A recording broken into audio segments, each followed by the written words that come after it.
क्या लोकसभा और क्या राज्यसभा। संसद के दोनों सदनों में बहस भी अच्छी खासी चल रही थी और बयानों के तीर भी जबरदस्त छोड़े जा रहे हैं। कोई अंबेडकर ने आमिर पर निशाना साध रहा तो कोई आपातकाल के जरिए कांग्रेस पर निशाना साध रहा। चर्चा संविधान की, लेकिन बात सियासत की। संविधान के बहाने सियासत के तराने।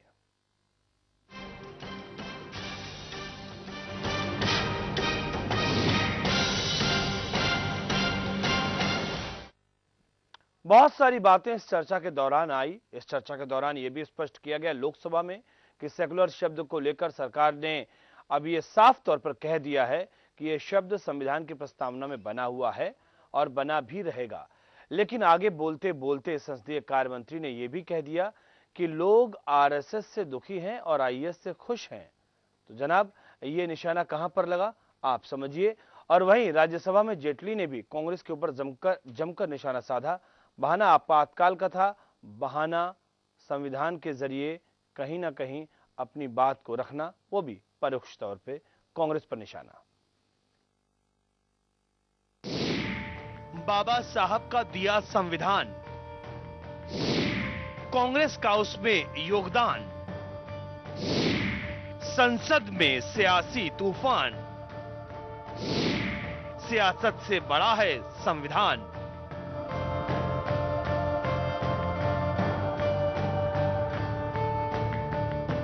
लगातार 2 दिन से संसद में संविधान पर चर्चा चल रही थी।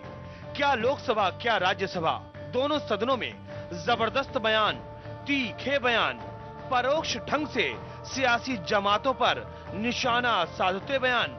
लेकिन इन सब के बीच कुछ अच्छे बयान। सरकार ने आज आश्वासन दिया कि सेकुलर शब्द संविधान की प्रस्तावना में बना रहेगा और इसे संशोधित करने का सरकार का कोई इरादा नहीं है। लेकिन जो सीधे सीधे बोल दे वो नेता कहां का। इसलिए वेंकैया नायडू ने इस बात को भी कहा कि लोग आरएसएस से दुखी हैं और आईएस से खुश हैं। अब कौन खुश और कौन दुखी, ये तो बस समझने वाले ही समझ सकते हैं। समाजवादी पार्टी के नेता मुलायम सिंह यादव ने कहा कि प्रधानमंत्री और गृह मंत्री ने कहा है कि आरक्षण समाप्त नहीं होगा, लेकिन आरक्षण की समीक्षा या उस पर पुनर्विचार के संबंध में स्थिति स्पष्ट नहीं की है। उन्होंने कहा, क्या संविधान की समीक्षा होगी, आरक्षण की समीक्षा होगी, ये आरएसएस के एजेंडे में है, इसलिए प्रधानमंत्री को इस बारे में स्पष्टीकरण देना चाहिए। उन्होंने कहा, संविधान को बदलने की साजिश से हम सहमत नहीं हैं। संशोधन करते करते इतना संशोधन दुनिया के किसी संविधान में नहीं हुआ अध्यक्ष महोदय जितना इस देश में संविधान में संशोधन है। अपनी सुविधा के लिए, अपने लाभ के लिए, जो देश की एक सबसे बड़ी उपलब्धि है। और कहिए कोई धर्म न माने, कुछ न माने, लेकिन इसमें हम मानते हैं कि हमारे देश की बहुत ही धार्मिक पूंजी है। उस संविधान को बदलने की साजिश बार बार की जा रही, संशोधन किए जा रहे, इसलिए समाजवादी पार्टी सहमत नहीं। राज्यसभा में भी सरकार की तरफ से केंद्रीय वित्त मंत्री अरुण जेटली ने निशाना साधा। कांग्रेस पर निशाना साधते हुए आपातकाल का जिक्र किया और कहा कि देश को इसके लिए बहुत बड़ी कीमत चुकानी पड़ी है और आज संविधान को बनाए रखने की जरूरत है, लेकिन जहां ये कमजोर है वहां उसको मजबूत करने की भी जरूरत है। ब्यूरो रिपोर्ट, के न्यूज। निश्चित तौर पर इमारत कितनी भी बुलंद क्यों ना हो और कितनी भी सालों की क्यों ना हो, हमें लगातार रिपेयरिंग उसकी करनी पड़ती है, क्योंकि जाहिर सी बात है अगर उसको जमाने में आगे बुलंदियों पे खड़ा रहना है तो उसकी रिपेयरिंग की जरूरत है। कैसी रिपेयरिंग होनी है, निश्चित तौर पर मालिक ये देखता है कि कहां पर जरूरत है इसकी ओवरहॉलिंग की या इसकी रिपेयरिंग की, और उसी आधार पर रिपेयरिंग होती भी है। संविधान जिस समय लिखा गया था उस समय क्या इसकी जरूरतें थी, किस तरीके से उस समय का माहौल था, और उसी हिसाब से संविधान हमारे सामने आया।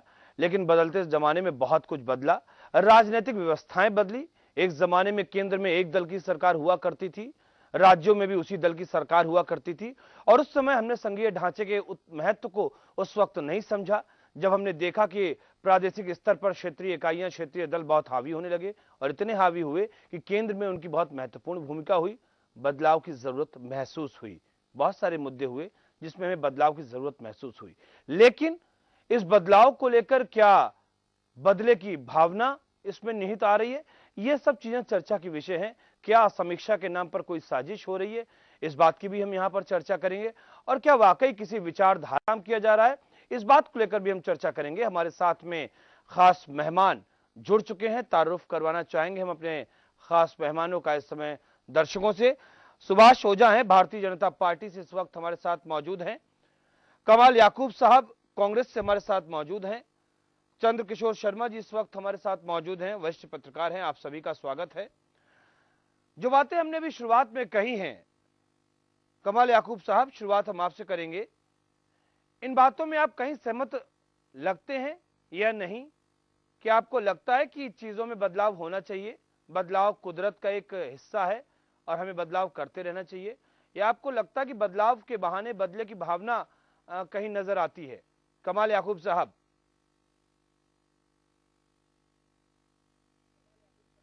बदलाव होना चाहिए, लेकिन बदलाव देश के हित में होना चाहिए और जनता के हित में होना चाहिए, न कि अपनी सोची समझी साजिश के तहत उस बदलाव को किया जाए, ताकि हम उस बदलाव के तहत अपनी जो विचारधारा है उसको जो है हम लागू कर सकें।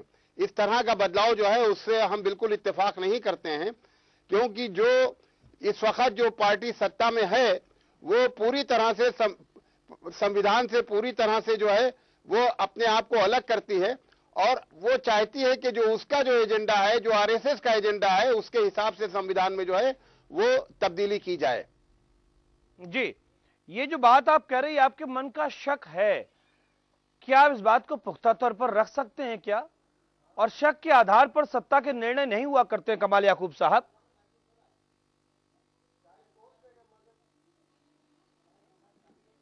ये साफ शक नहीं है, ये बिल्कुल सही बात है। आपने पिछले बिहार के इलेक्शन के दौरान जो बीजेपी के जो लीडरान थे उनके स्टेटमेंट सुने आपने। उससे पहले भी जब से बीजेपी सत्ता में आई है तब से इनको देखिए कि इन्होंने किस तरह के बदलाव शुरू कर दिए हैं, या इन आरटीआरसी का जो सिलेबस है उसमें तब्दीलियां शुरू कर दी हैं। इन्होंने पिछली बार भी जब ये एनडीए गवर्नमेंट सत्ता में आई थी तब भी इन्होंने जो है इतिहास को बदलने की कोशिश की थी और आरटीआरसी से जो पाठ्य पुस्तकें उनमें तमाम चेंजेस किए थे और अभी भी इनका इरादा वही है कि जो आरएसएस का एजेंडा है, आरएसएस की विचारधारा है, उसके तहत संविधान में तब्दीली की जाए और देश का जो आज इस वक्त जो जमनी तहजीब है, जमनी स्वरूप है, उसको बदलने की कोशिश की जा रही है। आप जिक्र कर रहे हैं, मैं चाहूंगा कि अब तथ्यों के आधार पर बात करें तो बहुत बेहतर होगा।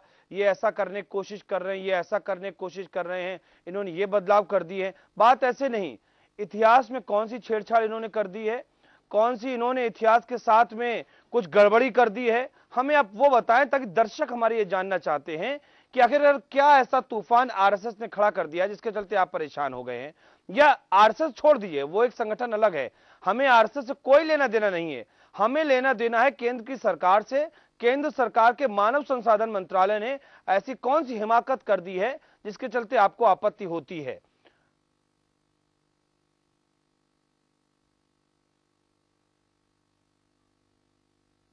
भाई देखिए, मानव संसाधन मंत्रालय के जहां तक मामला है, मानव संसाधन मंत्री जो हैं वो खुद तो इतनी सक्षम है नहीं कि उसमें कुछ चेंजेस कर सकें। ये आप कैसे कह सकते हैं? नहीं, उनकी शिक्षा इतनी है कि वो जो इस लेवल आप कैसे कह सकते हैं? जरूर इसके पीछे जो है वो दूसरे लोग जो है। श्रीमान जी, कमाल याकूब साहब, जब आप ये बात कहते हैं कि उनकी शिक्षा इतनी नहीं है, वो इतनी सक्षम नहीं है, तो ये आप कैसे कह सकते हैं? आपने उनके साथ काम किया है क्या? आपके उनके व्यक्तिगत रिश्ते ऐसे हैं कि जब आप उनकी क्वालिफिकेशन को बहुत ज्यादा जानते हो? और क्या डिग्री के होने से हम व्यक्ति के उसके आचरण का अनुमान कर सकते हैं कि कोई आदमी बीएससी और कोई आदमी इंटर है? हमारे देश की सत्ता ऐसे हाथों में रही है जो कुछ भी नहीं जानते हैं, जो अनपढ़ रहे हैं, देश चलाया है उन्होंने। ऐसे मुख्यमंत्री रहे हैं जो कि अनपढ़ रहे हैं, आज वो आपके साथ में है, आज वो आपके साथ में है, आज आपके वो साथ में है। बिल्कुल सही कह रहे हैं आप। डिप्टी चीफ मिनिस्टर बने हुए हैं आपके साथ में रहकर, मंत्री भी रहे हैं, लेकिन उनको माननीय कमाल याकूब साहब शिक्षा मिली, उनको इस तरह का माहौल मिला, इतने बड़े बड़े नेताओं के साथ में रह के उन्हें काम करने का मौका मिला, जिसकी वजह से उन्हें तजर्बा हासिल हुआ। और जहां तक कि आज की जो शिक्षा मंत्री की बात है, उसकी बैकग्राउंड पूरी तरह से दुनिया को मालूम है कि उन्होंने किस तरह से वो इस स्टेज तक कहां कहां होके आई है, कौन सा उनको जो है वो तजर्बा हासिल हुआ है सत्ता नहीं, मैं ये नहीं कह रहा हूँ चलाने का, या कौन सा ऐसा कमाल याकूब साहब, मैं आगे बढ़ूंगा, मैं आगे बढ़ूंगा। कहाँ कहाँ तजर्बा आप सब जानते हैं। कमाल याकूब साहब, मैं आपको रोक रहा हूँ, मैं आपको रोक रहा हूँ, कह रहा हूँ कि आपका ये तर्क बिल्कुल खारिज होता है। बात नहीं है, नहीं, ये तर्क आपका बिल्कुल खारिज होता है। आप आज के बाद इस बात को कहना बंद कर दीजिएगा कि उनके अंदर सक्षमता नहीं है, क्योंकि आपने खुद सरकारें ऐसे लोगों के साथ बनाई हैं, अभी बनाई हुई इस वक्त, जिसमें कि आपके साथ ऐसे लोग हैं जो कि 9th और 10th पास हैं, लेकिन बावजूद शासन सत्ता में सहभागी बने हुए हैं। तो अब आप कम से कम आज के बाद ये बात कहना बंद कर दीजिएगा कृपया करके, क्योंकि अब आपका ये तर्क खरे नहीं उतरता है। उन्होंने पूरी जिंदगी राजनीति में और समाज सेवा में गुजारी है, देश की सेवा में गुजारी है, देश के बड़े बड़े नेताओं के बीच में रह के उन्होंने तजर्बा हासिल किया है। बात करते हैं आप तेजस्वी और तेज प्रताप यादव, देश सेवा में समाज सेवा में लगाया है। तेजस्वी यादव बिना पे उन्होंने सत्ता चलाई है। श्रीमान तेजस्वी यादव जो है, होता है साहब, तेजस्वी यादव कितना बड़ा कंट्रीब्यूशन कर चुके हैं डिप्टी चीफ मिनिस्टर आपके साथ। आज तो जो परिवारवाद की राजनीति चल रही है, मैं उसकी बात नहीं कर रहा हूं, मैं पिछले चलिए आगे बढ़ते हैं, बात कर रहा हूं, आगे बढ़ते बड़े बड़े लीडर जो हैं वो रहे हैं। आज के दौर की बात नहीं कर रहा हूं। आज तो आदमी पैदा होते ही जो है वो मंत्री और सांसद और विधायक हो जाता है। आपके सहयोग से बड़े तजर्बेकार लोग और जिंदगी भर जिन्होंने सेवाएं की उनको किनारे कर दिया। आपके सहयोग से राजनीति है, आज की जो परिवारवाद की राजनीति है, मैं उसको इसमें शामिल नहीं कर रहा हूं। आपके सहयोग से बन रहे हैं वो, ये ध्यान रखिएगा, आपके सहयोग से बन रहे हैं, आपके सहयोग से बन रहे हैं। सुभाष ओझा, क्या कहेंगे आप, ये क्या समीक्षा है या फिर साजिश कर रहे हैं? मुलायम सिंह यादव ने साफ तौर पर कहा है कि आप साजिश कर रहे हैं संविधान को बदलने की, अपने हिसाब से संविधान चाहते हैं आप। सुभाष ओझा,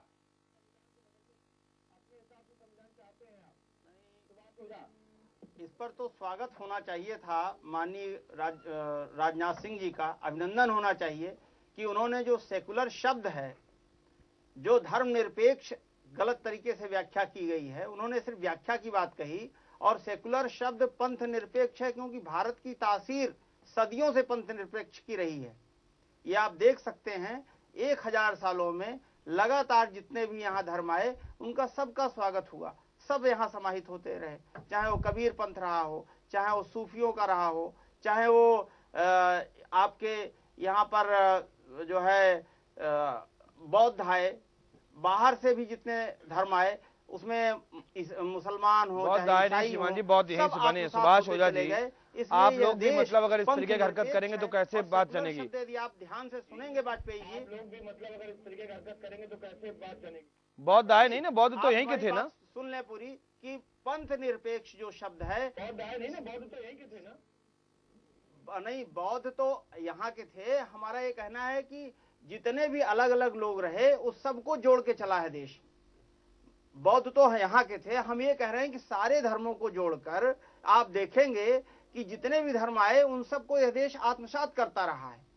तो आप सेकुलर शब्द में कहीं रिलीजन वर्ड नहीं आया है, तो ये धर्मनिरपेक्ष तो हो ही नहीं सकता। ये अभिनंदन करने योग्य है कि ये पंथ निरपेक्ष है और इसकी व्याख्या जरूर होनी चाहिए। चलिए इस पर चर्चा एक छोटा सा ब्रेक ले रहे हैं, ब्रेक के बाद जब लौट कर आएंगे तो चंद किशोर शर्मा जी से हम जानने की कोशिश करेंगे दरअसल ये बदल रहा है या बदलाव की भावना यहाँ पर है या फिर साजिश है या फिर कुछ और है। पर बात हो रही संविधान के बहाने सियासत के तराने, वो इसलिए भी क्योंकि बात तो हो रही कि ये बदलाव होना चाहिए। तो ये बदलाव क्यों होना चाहिए? क्योंकि आपने इस तरीके की हरकत की थी, तो वो कहते कि आपने इस तरीके की हरकत की थी। तो इस तरीके से कहीं ना कहीं चीजें चल रही हैं, कि शक भी पैदा हो रहा है। हालांकि प्रधानमंत्री नरेंद्र मोदी ने समापन समारोह में या समापन भाषण में अपना साफ तौर पर साफ कर दिया कि जो चीजें लोगों के मन में शक है वो शक बेजा है, वो गलत है। चाहे मामला वो धर्म को लेकर हो, चाहे वो कुछ जो आर्टिकल्स हैं, जिसको कि आर्टिकल 21 का भी जिक्र लगातार हो रहा है, धारा 356 का भी जिक्र लगातार हो रहा है, जो फंडामेंटल राइट्स है उनको लेकर जिक्र हो रहा है, एक संघीय ढांचे को लेकर जिक्र हो रहा है, तमाम चीजों को लेकर जिक्र हो रहा है। लेकिन सभी चीजों में एक दो तीन बातें कि जहां पर कमजोर है वहां पर हमें जरूरत है कि संविधान को मजबूत किया जाए। हमारे साथ खास मेहमान लगातार मौजूद हैं, चांद किशोर शर्मा जी मौजूद हैं। शर्मा जी, क्या कहेंगे आप? ये दरअसल क्या आपको लगता है कि ये सियासत है, समीक्षा है या साजिश है? क्या लगता है आपको? चर्चा बहुत गर्म चल रही है सदन के अंदर इस समय।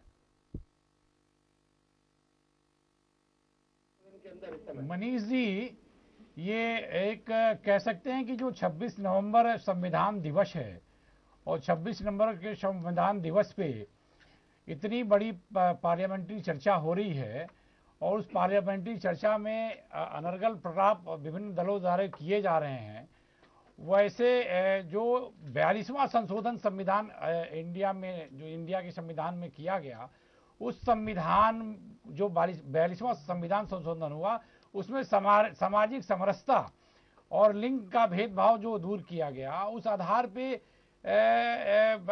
हमें देश को चलाना चाहिए, सभी दलों को चलाना चाहिए और दूसरा कोई और विजन नहीं रखना चाहिए कि जिससे तमाम इस तरह के लिंग भेदभाव जो है प्रतीत हों।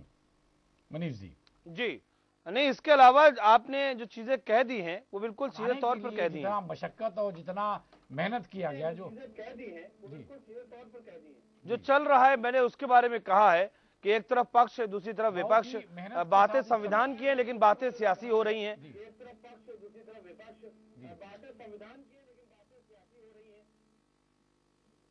हाँ, सियासी इसलिए हो रही हैं कि 42वें संशोधन के बाद अमेंडमेंट टाइम टू टाइम लोग अपने स्वार्थ में करते रहे हैं, जिससे आम पब्लिक को कोई लाभ नहीं रहा है। आम पब्लिक का जो एजेंडा है वो वहीं का वहीं धरा का धरा रह जाता है और पब्लिक पार्टी जो है अपने अपने स्वार्थों के अनुरूप होकर के अमेंडमेंट करके और चीजें ले आती हैं। सवाल उस बात का है कि जो आम पब्लिक की जो चीजें हैं वो नहीं आ पाती। नहीं तो आम पब्लिक की चीजों को प्रत्यक्ष या अप्रत्यक्ष तौर पर अगर देखा जाए तो संविधान में आम लोगों के हित की बातें हैं और चर्चा अगर उसको लेकर हो रही है तो कहीं ना कहीं ये चीजें आम आदमी से तो जुड़ी हैं ही, इस बात से तो आप इनकार कर नहीं सकते हैं। ये अलग बात है कि हाँ, आम आदमी महंगाई से मर रहा है, चर्चा उस बात पर होनी चाहिए। आम आदमी को 2 वक्त की रोटी खाने के लिए नहीं है, चर्चा उस बात के लिए होना चाहिए।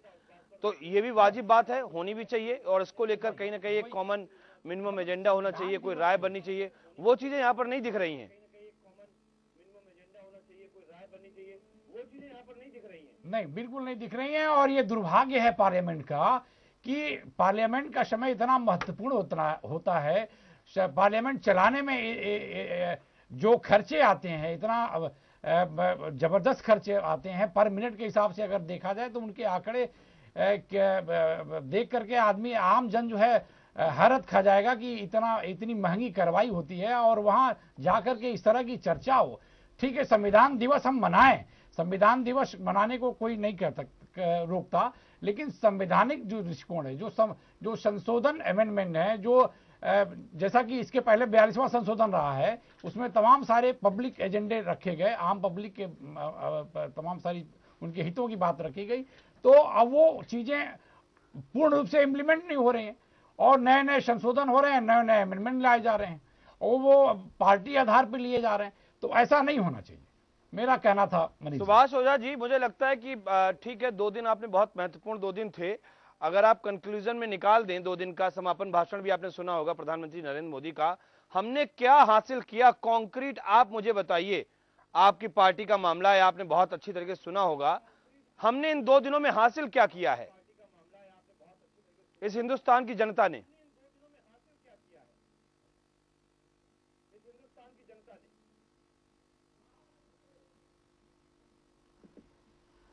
वाजपेयी जी, मेरी आवाज आ रही?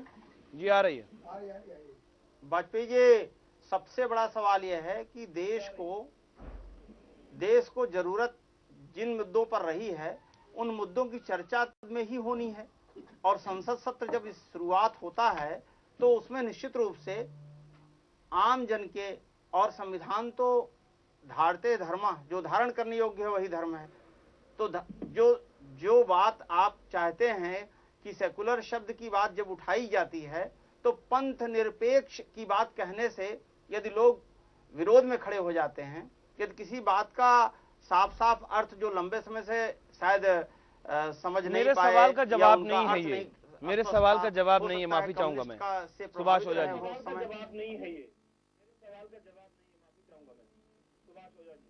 मैंने आपसे कहा है कि इन 2 दिनों में ऐसा नहीं कि पंथ निरपेक्ष का पहली बार, अगर आप 2.5 लाख रुपए पर मिनट खर्च करके पंथ निरपेक्ष और धर्म निरपेक्ष बता रहे हैं तो ये बात आप सदन के बाहर भी खड़े होकर कह सकते हैं। वहां पर 2-2.5 लाख रुपए पर मिनट का खर्चा होता है। आप समझिए 2 दिन चर्चा चली। मैंने आपसे ये कहा कि 2 दिन में हमने क्या पाया।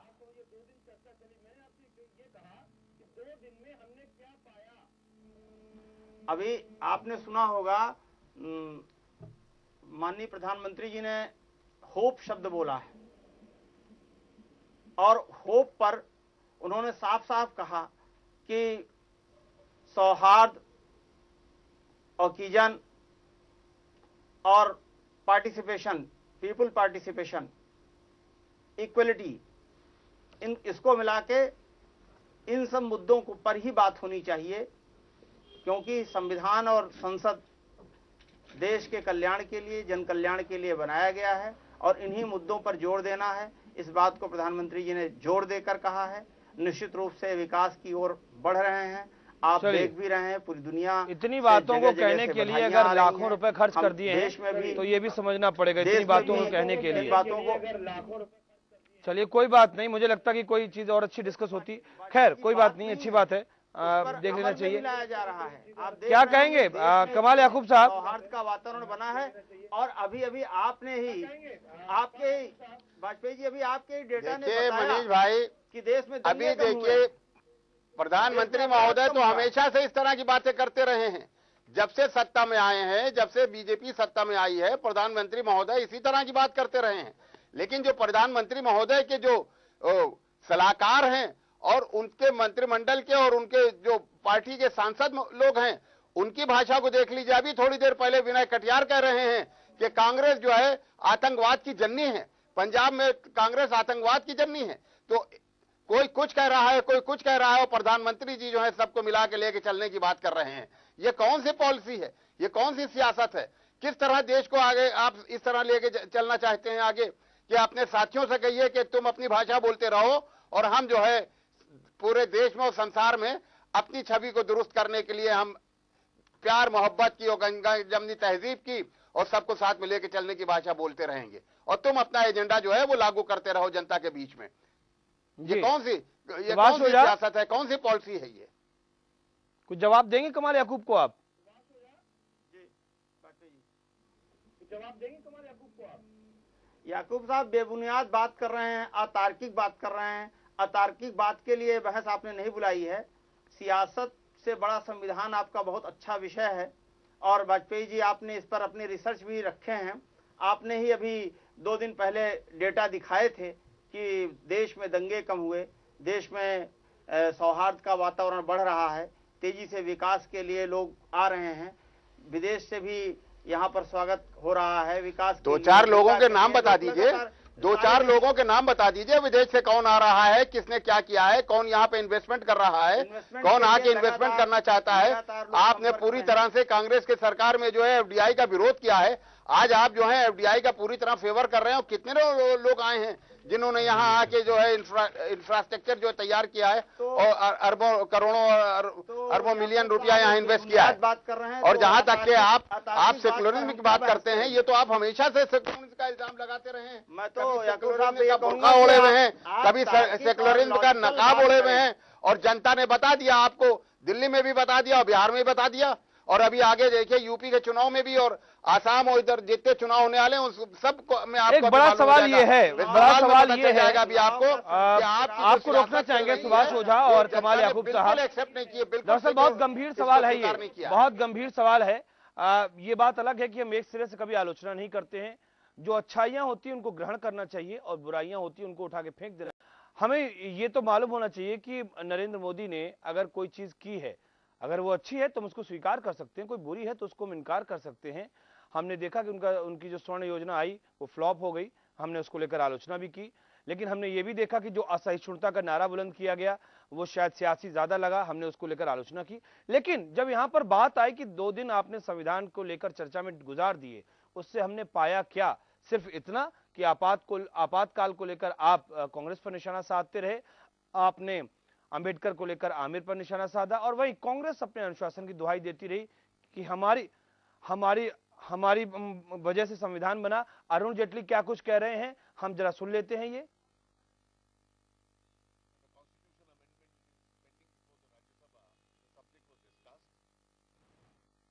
Congress party leaders put forward their position with regard to the three issues which they felt are of concern to them. The history and the background of the legislation and the government's response to those three issues in detail was explained to them. The Congress party leaders would be discussing within their own party, and there would be, after some time, a fresh contact between the government and them to discuss this subject further after they've discussed within the parties, and we've also considered the positions that they have stated to us. Thank you. एक अच्छा प्रयास सरकार की तरफ से, क्योंकि पूर्व प्रधानमंत्री मनमोहन सिंह और कांग्रेस अध्यक्षा सोनिया गांधी इस वक्त कुछ देर पहले ही अभी प्रधानमंत्री नरेंद्र मोदी के आवास पर थे और चाय के लिए खुद स्वयं प्रधानमंत्री नरेंद्र मोदी ने उन्हें आमंत्रित किया था और वहां पर वेंकैया नायडू और अरुण जेटली भी मौजूद थे और उसी के बारे में बातचीत क्या हुई, किस आधार पर हुई, उसके बारे में जानकारी दे रहे थे पत्रकारों को, क्योंकि सदन अब चलना है और कैसे चले तो पक्ष और विपक्ष का साथ आना जरूरी है। अच्छी बात है, ऐसा होना भी चाहिए। कम से कम सदन में पैसा जो जनता का बर्बाद होता है वो नहीं होगा। उम्मीद करते हैं बहुत अच्छी तरीके से सदन चले।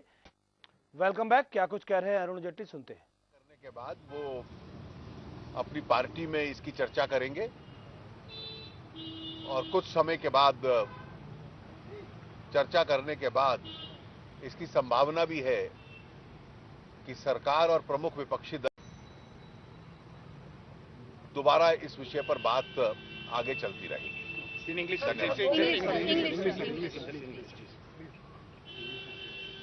The Honorable Prime Minister। तो वित्त मंत्री अरुण जेटली साफ तौर पर बता रहे थे जो कुछ अभी चर्चा हुई प्रधानमंत्री नरेंद्र मोदी की प्रमुख विपक्षी दल यानी कि कांग्रेस की अध्यक्षा सोनिया गांधी और पूर्व प्रधानमंत्री मनमोहन सिंह के साथ में, एक तो सदन को चलाने को लेकर कि सुचारुपूर्वक सदन चले, इसको लेकर तो चर्चा हुई ही। दूसरा महत्वपूर्ण जो बिंदु है वो है जीएसटी को लेकर, गुड्स एंड सर्विसेज टैक्स को लेकर, जिसमें सरकार ने अपनी मंशा, अपनी बातें कह दी हैं, बता दी हैं सोनिया गांधी को और पूर्व प्रधानमंत्री मनमोहन सिंह को। अब वो उनकी जिम्मेदारी या उनका उत्तरदायित्व ये है कि वो अपनी पार्टी में बैठ के इसको लेकर चर्चा करें, विचार करें और उसके बाद में सरकार के साथ मिलकर, जैसा खुद अरुण जेटली ने कहा कि हो सकता है कि इस मुद्दे को लेकर एक दोबारा बैठक हो ताकि जो अगले हफ्ते से जो सदन चले सुचारुपूर्वक चल पाए और कोई वहां पर परेशानी ना उत्पन्न हो। अच्छी लगता है, बहुत अच्छा लगता है ये तमाम बातें, कम से कम सदन में चर्चा हो, बहस हो, शोर ना हो और जनता की गाड़ी कमाई की जो पैसा हमेशा लगातार हमने देखा कि जैसे जैसे हमारा लोकतंत्र जवान हो रहा है या यूं कहे परिपक्व हो रहा है, हमारे सदन में बैठकें घटती जा रही हैं। चर्चा का समय अगर कहीं 11 घंटे, कहीं 12 घंटे और जबकि ये 60-60 घंटे तक निर्धारित किया गया है, लेकिन ऐसा नहीं होता, लगातार घटती जा रही हैं चर्चाएं। ये एक चिंता का विषय जरूर है। हमारे साथ में कई खास मेहमान लगातार मौजूद है, सुभाष ओझा, कमाल याकूब और चंद्रकिशोर शर्मा जी। चंद्रकिशोर जी, जो बातें अभी उठी वो बहुत महत्वपूर्ण बातें हैं। अगर हम ये मान लें कि धर्मनिरपेक्ष क्या है, पंथ निरपेक्ष क्या है, इसको लेके हम लाखों रुपए खर्च कर देते हैं तो मुझे लगता है कि शायद ये जनता के साथ में अन्याय है। अगर हम ये मान लें कि हम आपातकाल को लेकर कांग्रेस पर निशाना साधें या अनुशासन को लेकर हम भारतीय जनता पार्टी पर निशाना साधें तो मुझे लगता है ये अन्याय है। और जिस तरीके से साजिश और समीक्षा इन तब की बातें चल रही थी, थोड़ा सा लगता है क्या अच्छा नहीं होता कि चीजें यहां पर कुछ कॉन्क्रीट निकल के आता कि हाँ इन 2 दिनों में हमने आपको ये दिया।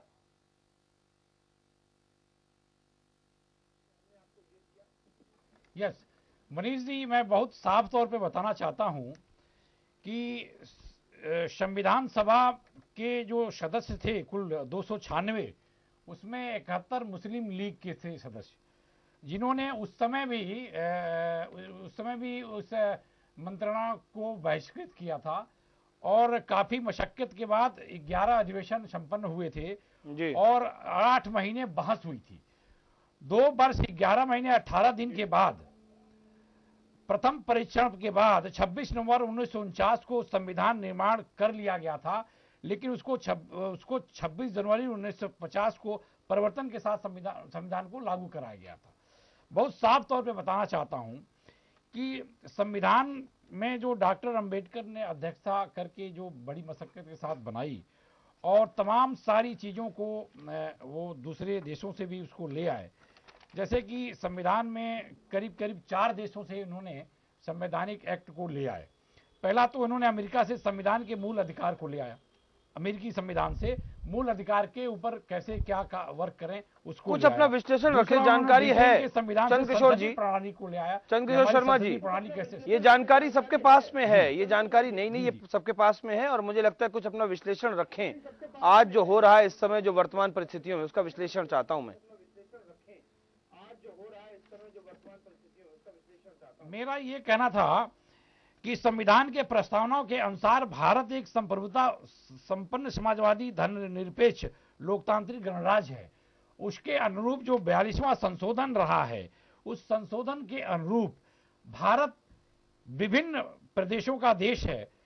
हम कहां से पिछड़ रहे हैं, हमारे संवैधानिक दृष्टिकोण कहां से कहीं अछूता नहीं हो रहा, कहीं ऐसा तो नहीं है जो अछूत हो रहा हो जिसको हम टच न कर पा रहे दिक्कत हैं। कहां पर आ रही चंद्रकिशोर जी? मैं आपसे कह रहा हूं, ये सारी लाइनें सब कुछ लिखी हुई है संविधान के बारे में, बहुत सारे लोगों को सब ज्ञान है, कब बना था, किसने बनाया था, कितने मेंबर थे, कब लागू किया गया, ये सारी बातें हैं।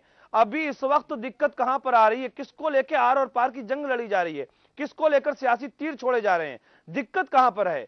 ये आप जो लिटरेचर पढ़ रहे हैं संविधान का, ये मुझे लगता है कि चर्चा में इस तरीके से बहस में फिर शामिल नहीं हो पाता है चीजें। मनीष जी, दिक्कतें वहां आ रही हैं। मनीष जी, जी, मेरी बात सुनाई दे रही है? दिक्कतें वहां आ रही हैं जैसे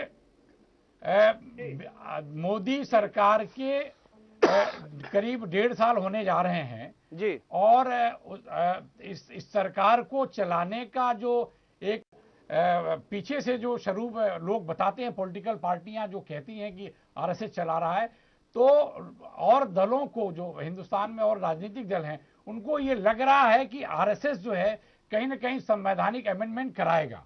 तो श्रीमान जी उस पे सुनिए, बहस मैं आवश्यक आपको हो रही रोक रहा हूं, मैं आपको रोक रहा हूं चंद्रकिशोर जी। मेरे ख्याल से ये आरोप उस पे बहस तो तब भी लगता था जब मनमोहन सिंह थे, जब ये आरोप तो तब भी लगता था कि सोनिया गांधी के यहां से फाइलें जाती मूव होके।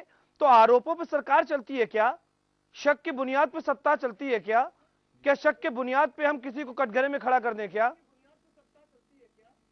ये आरोप तो तब भी लगते थे, ये शक की चीजें तब भी थी, संदेह तो तब भी पैदा होते थे कि जो गोपनीय चीजें हैं वो सोनिया गांधी के हवाले से होती थी, जबकि प्रधानमंत्री मनमोहन सिंह थे। तो ये तो चर्चा तब भी चलती थी। अभी दिक्कत क्या है?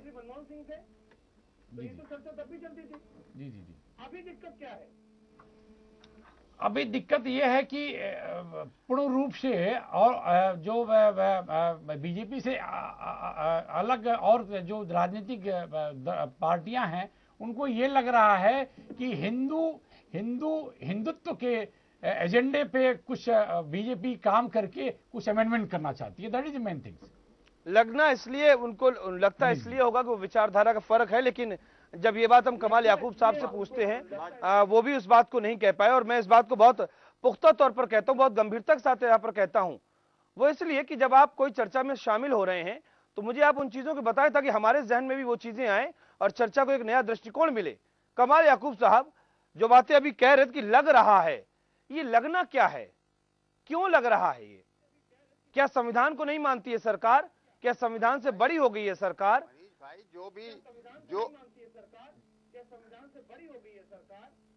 इस वक्त तो संविधान से बढ़ के ही काम कर रही है सरकार। कैसे? अगर इन्हें कोई अमेंडमेंट करना है तो उसमें ट्रांसपेरेंसी होनी चाहिए। कैसे? तो अभी कौन सा अमेंडमेंट हो गया श्रीमान जी? होनी चाहिए। कमाल याकूब साहब, आप कैसी बच्चों ऐसी बातें करते हैं? आप बहुत गंभीर पॉलिटिशियन हैं, आप कैसी बातें करते हैं? अभी कौन सा अमेंडमेंट हो गया है? अमेंडमेंट क्या हवा में हो जाएगा क्या? अमेंडमेंट ऐसे हो जाएगा क्या जैसे आप सोच रहे हैं कि हमने कहा और अमेंडमेंट हो गया? तो फिर उस पर बहस ही नहीं होना चाहिए। नहीं तो ये आपको शक क्यों पैदा हो रहा है? मेरे जहन में ये सवाल बार बार है। होना चाहिए जिस मुद्दे जो मुद्दा जो है लोकसभा में रखा गया है उसी के ऊपर बहस होनी चाहिए। शक की दवा हकीम लुकमान के पास भी नहीं रही। वाजपेयी जी जी शक के आधार पर ये बातें कर रहे हैं। साहब यहाँ शक का मामला नहीं है।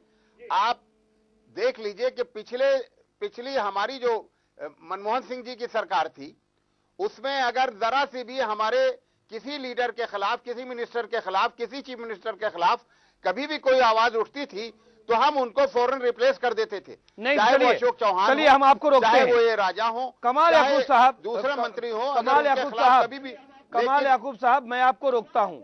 क्या अगर हिंदुस्तान का प्रधानमंत्री लाल किले से ये भाषण देता है कि इस देश में अगर प्राकृतिक संपदाओं संसाधनों पर अगर किसी का हक है तो सबसे पहले वो अल्पसंख्यकों का है।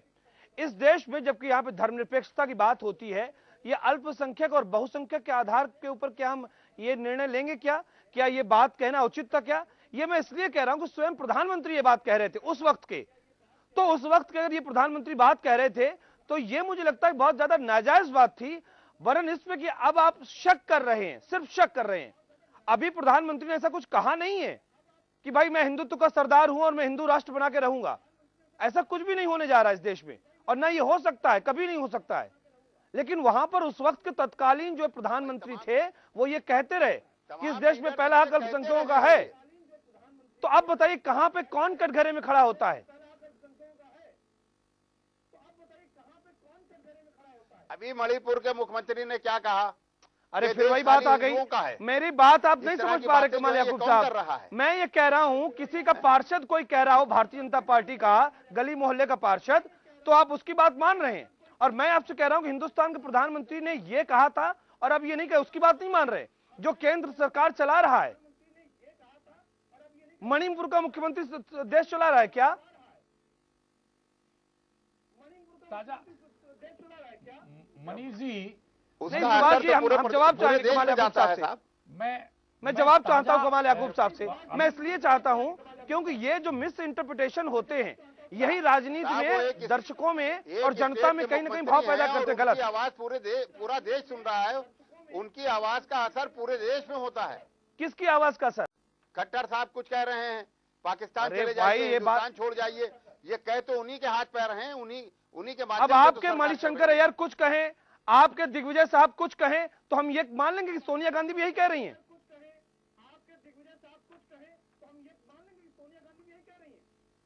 तो उसके लिए आपको साफ साफ जवाब दे देना चाहिए कि ये इनका व्यक्तिगत विचारधारा हो सकती है, ये हमारी पार्टी लाइन की विचारधारा नहीं है। अरे भाई, इस तरह का कंट्राडिक्शन देना चाहिए उनको। नहीं तो क्या अगर आपके चुप है तो इसका मतलब है कि ये शामिल हैं उनकी इस कॉन्स्पिरेसी में। नहीं तो क्या आपको मालूम है प्रधानमंत्री हर बात का जवाब दिया करते थे मनमोहन जब सिंह? भी कभी इस तरह के स्टेटमेंट आते हैं, मनमोहन सिंह हर बात का जवाब दिया करते थे दे क्या? रहे हो या दिग्विजय सिंह दे रहे हो, अगर वो पार्टी लाइन से हट के हैं तो साफ साफ कह दिया जाता है। मनमोहन सिंह जवाब देते थे क्या हर बात का? उनके इस तरह के बयानों को पूरी तरह कह दिया जाता है कि ये उनके व्यक्तिगत नहीं कमाल याकूब साहब, ये गलत बात है, ये गलत बात है।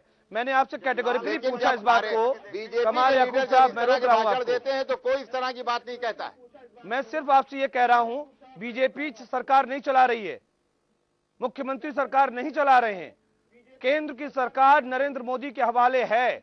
आप उनके बयानों को, उनके कृतित्व को, उनके वक्तव्य को समझें और उसके बाद कहें। शक के आधार पर सत्ता कभी नहीं चलती है, ये आप क्यों नहीं समझ पा रहे हैं? वो बार बार अल्पसंख्यकों के नेताओं को अपने पास बुलाते हैं, बैठालते हैं, वो चीजों को संभालने की कोशिश करते हैं और यहां पर राजनीति चीजों को खराब करती है। तो ये गलत है ना, ऐसा नहीं होना चाहिए।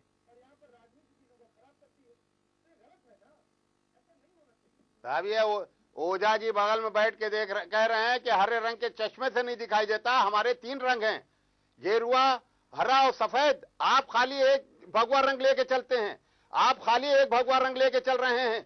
आपने कभी देश को तीनों रंग में शामिल ही नहीं होने दिया, और ये आपकी जो है वो गंदी विचारधारा है जो आप ये बताइए, जितना मुसलमान वफादार रहा है इस देश का, उतना आप बता दीजिए कितने वफादार रहे हैं। ने कहा आपने देश के लिए कमाल याकूब साहब, मैं रोक रहा हूँ कमाल याकूब साहब, एक मिनट के लिए आप रुकिए कमाल याकूब साहब। बात की बात हो, ये किस शख्स ने कहा, ये किस शख्स ने कहा कि यहाँ का मुस्लिम वफादार नहीं है? ये एक बयान मुझे आप दिखा दीजिए, आप किसने कहा ये बात कि यहाँ का मुस्लिम वफादार नहीं है, यहाँ का अल्पसंख्यक देश को नहीं चाहता है? अभी जो कह रहे हैं हरे रंग के चश्मे से देख रहे हैं, इनका मकसद क्या है इस बात के पीछे? इनका मकसद क्या है ये जो कह रहे हैं? अभी आमिर खान ने अपनी तरफ से कुछ नहीं कहा। चलिए मैं आऊंगा, मेरे पास अभी ब्रेक लेने का एक वो मुझे डर महसूस निर्देश होता है। मैं एक ब्रेक लेता हूं कमाल याकूब साहब, मैं एक ब्रेक लेता हूं और ब्रेक के बाद में जब लौट कर आऊंगा तो ये जरूर समझने की कोशिश करूंगा शक के आधार पर सत्ता क्या चलती है। क्या हिंदुस्तान के प्रधानमंत्री तिरंगा को लहराता है? क्या वो भगवा को लहराता है? क्या उसने कहा है कि मैं हिंदू राष्ट्र बनाने जा रहा हूं? और सरकार जब वो केंद्र का प्रधानमंत्री है, देश का प्रधानमंत्री है, भरोसा करना चाहिए हमें उसके ऊपर, ना कि हमें उसके ऊपर लानत वो करनी चाहिए कि हम उसको ही लेके पकड़ के बैठे हुए हैं। समझ में नहीं आता ये सत्ता कैसी है, सियासत कैसी है। बहुत जरूरी है समझना इस बात को भी, ये भी एक साइंस है, पॉलिटिकल साइंस, समझना चाहिए। और हमारे साथ चर्चा में खास मेहमान लगातार मौजूद हैं। बात सिर्फ संविधान की चर्चा को लेकर कि संविधान की समीक्षा होनी चाहिए या नहीं होनी चाहिए, कहां पर कमजोरी है उसको मजबूती देनी चाहिए या नहीं देनी चाहिए, लेकिन सियासत इतनी जबरदस्त है, जैसा एक दल कह रहा है दूसरे दल के ऊपर कि ये सियासी चश्मा है, ये हरा चश्मा है, तो दूसरा कह रहा है कि तुम्हारे ऊपर लाल कलर का चश्मा है, भगवा चश्मा है। ये चश्मों के मद्देनजर ये किस तरह की चर्चा हम करते हैं, तब जहां पर जनता की गाढ़ी कमाई का पैसा खर्च हो रहा हो, कभी कभी तो शर्म आती है, लाज भी आती है, संकोच भी होता है ये कहने में कि आखिरकार ये इतने बड़े राजनेता हैं, इनको ये तो समझना चाहिए कि ये क्या कह रहे हैं और क्या कर रहे हैं। लेकिन बावजूद इसके कि सियासत इस कदर हावी है कि संविधान का जो मूल मर्म है वो कहीं ना कहीं छुप के रह जाता है। कम से कम आज इस चर्चा को देख के तो हमको भी ऐसा महसूस होता है। क्या कहेंगे आप चंद्रकिशोर जी, जिन बातों को मैंने कहा अभी तक, जो सवाल मैं कर रहा था कमाल याकूब साहब से, क्या आप उन बातों से इत्तेफाक आप रखते हैं?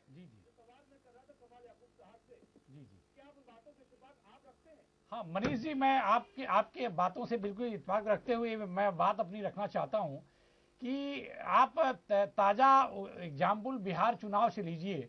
बिहार चुनाव में आरएसएस के संघ प्रमुख ने क्या कहा और वहीं जाके सरकार का नेतृत्व करने वाला प्राइम मिनिस्टर जाके क्या कह रहा है। लोग उस पर भरोसा नहीं कर रहे हैं। नीचे के लोग जो राजनीति कर रहे हैं, जो एक खुराफात करने में लगे हुए हैं, लोगों को दिमाग को, लोगों की वस्तुस्थितियों को, लोगों के भावनात्मक चीजों को बांटने की कोशिश कर रहे हैं, उस पर ज्यादा लोग विश्वास कर रहे हैं। प्रधानमंत्री कहीं से भी, पार्लियामेंट में भी इसके पहले भी बहस हुई है, तमाम सारे चीजों को उन्होंने ले रखा है, लेकिन कहीं इस तरह की बात नहीं आई जो हमारे कमाल साहब ने कहा है। और तो मैं जहां तक ये अपनी बात कह रहा हूं आपसे कि हिंदुस्तान में कुछ ज्यादा ही इस तरह की कहा सुनी वाली बात आज़ादी के तौर पे लोग अपने भाव को कहते हैं, जिससे बहुत सारी चीजें डिस्टर्ब होती हैं। मेरा ये कहना था। नहीं, ये बिल्कुल सीधी सी बात है। मुझे लगता है कि एक पूर्वाग्रह जब हो जाता है ना हमारे मन के अंदर, और तो मुझे लगता है कि चीजें ठीक नहीं हो सकती।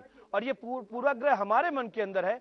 आप किसी विचारधारा को लेकर जड़ हो जाते हो, आपको लगता नहीं ये तो विचारधारा ऐसी है और ये अब इस देश में हिंदुत्व और हिंदू राष्ट्र और इस तरीके से बातें फैला देगी और अब हम यहाँ रह नहीं पाएंगे। तो ये पूर्वाग्रह है। संविधान किस लिए बना हुआ है, कानून किस लिए बना हुआ है, और ये संविधान कानून 2 दिन में तो तैयार हुआ नहीं है। एक अच्छी खासी बहस, सब चीजें हुई हैं, और ये देश संविधान से चलता है, कानून से चलता है। व्यक्तियों से अगर ये देश चलता होता तो मुझे लगता है कि आज हम रहने की कंडीशन में नहीं होते। हमने वो भी दौर देखा है कि जब किस तरीके से हमारी आवाज पर, हमारी बोली पर, हमारे बोलने पर प्रतिबंध लगा दिया गया, किस तरह की चीजें हुई। तो मुझे लगता है कानून है सब किसी के लिए, और मुझे कभी भी इस बात को लेकर कोई भ्रम में नहीं रहना चाहिए कि कोई एक व्यक्ति आके, कोई एक विचारधारा आके हमारी आवाज को दबा लेगी। कम से कम इस बात का तो नहीं। सुभाष ओझा जी, एक सवाल आपसे जरूर है कि आप ये मिथ तोड़ नहीं पाते हैं, आप ये आवरण हटा नहीं पाते हैं, आप लोगों में विश्वास नहीं भर पाते हैं। क्या लगता है कि आपके कहीं प्रचार में आप में कहीं कमियां हैं?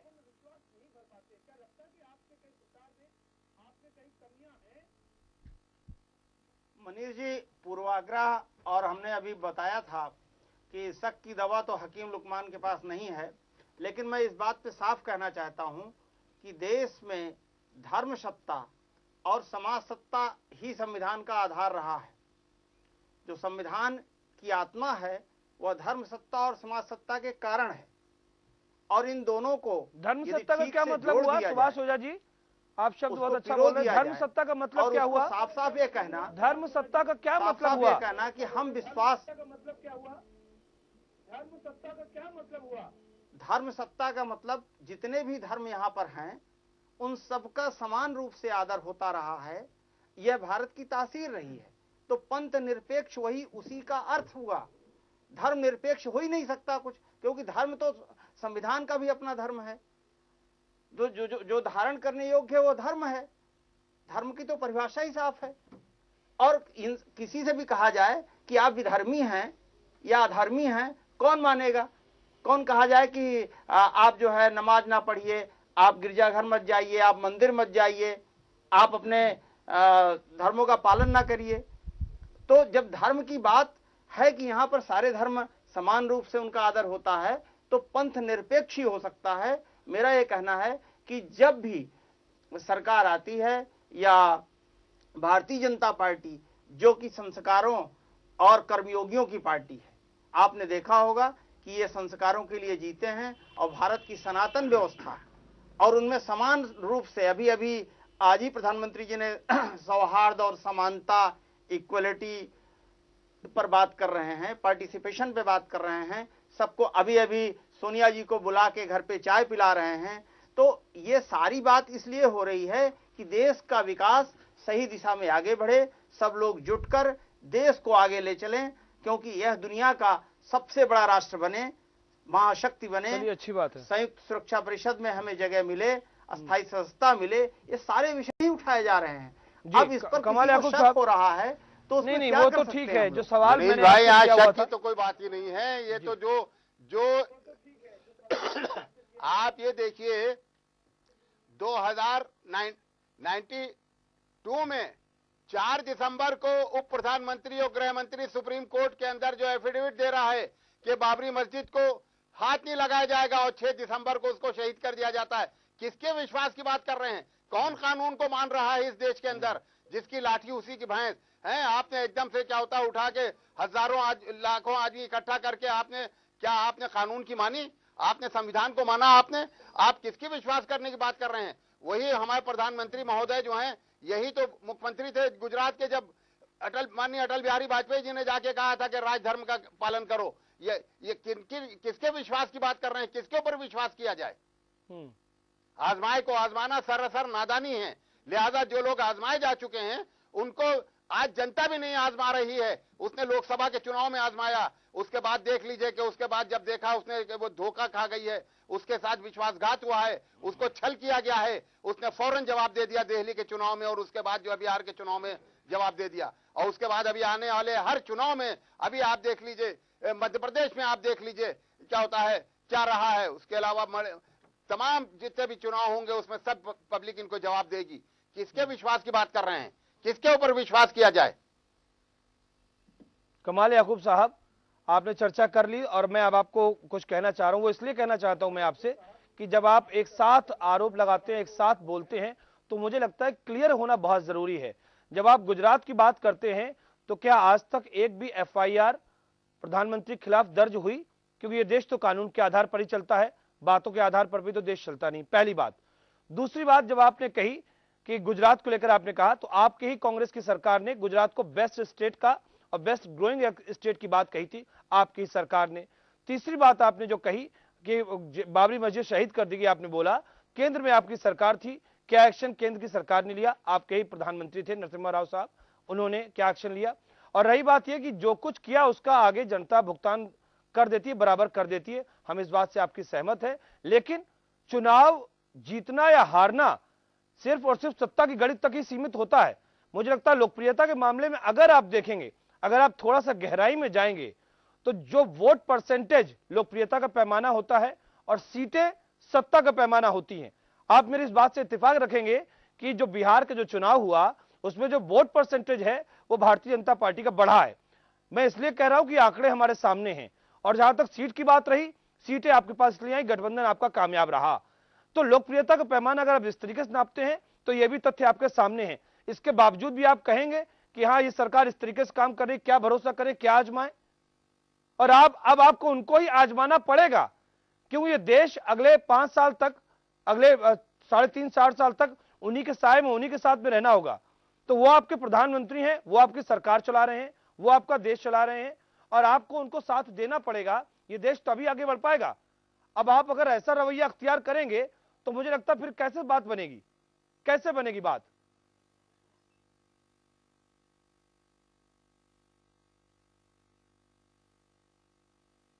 महोदय, साल में 10 महीने तो विदेश में रहते हैं, उसके बाद आके लोकसभा में आके सहयोग मांगने लगते हैं। तो बताइए देश कौन चला रहा है? याकूब साहब, आपने देखा कांग्रेस की गलतियों से देश अब भी जूझ रहा है और बहुत परेशान और आहत है। नहीं, मुझे इस बात से निराशा जरूर है। आज मेरे पास क्योंकि वक्त खत्म हो रहा है। आज जो विदेशों में आपकी इज्जत बनी हुई है वो कांग्रेस की वजह से दिखाई दे रहा है। कमाल याकूब साहब, कमाल याकूब साहब, माफ करिएगा, माफ करिएगा, ये माफ करिएगा कमाल याकूब साहब, मैं आपको रोक रहा हूं। ये देश व्यवस्था के आधार पर चलता है, सिस्टम चलता है, किसी एक व्यक्ति के आधार पर यह देश नहीं चलता है। प्रधानमंत्री अंदर हो या प्रधानमंत्री बाहर हो, प्रधानमंत्री देश को नहीं चला रहा है, सिस्टम देश का ऐसा है जो कि देश अपने आप चलता है, प्रधानमंत्री उसके एक टूल्स होते हैं, एक यंत्र है उसके। तो माफ करिएगा। और दूसरी बात यह है कि जहां जहां प्रधानमंत्री मोदी जाते हैं वहां यही कहने को मिलता है कि हिंदुस्तान का कोई प्रधानमंत्री कहीं 25 साल बाद, कहीं 11 साल बाद, कहीं 50 साल के बाद में आ रहा है। तो ये बातें अगर सुनने को मिलती हैं तो सवाल उठता है आपकी सरकारों को लेकर कि आपके प्रधानमंत्री अब तक क्या करते रहे। ये बड़े सवाल हैं, इनको बहुत गहराई से इसका मंथन जरूर करिएगा इस चर्चा के बाद में। शुक्रिया आप तमाम लोगों का यहां पर आने के लिए। वक्त मेरे पास में नहीं है कि मैं आगे बढ़ पाऊं। आप सभी का, सुभाष ओझा जी, कमाल याकूब साहब, चंद्रकिशोर शर्मा जी, शुक्रिया आप सभी का। लेकिन जरूरत है इस बात की कि हमें समझना होगा कि क्या हम पूर्वाग्रह से ग्रसित रहें या हमें अपना मन साफ करके हमें सत्ता के साथ या अपने प्रधानमंत्री का साथ या फिर केंद्र सरकार का साथ देना चाहिए, जिससे देश आगे बढ़ पाए। फिलहाल इजाजत दीजिए, नमस्कार।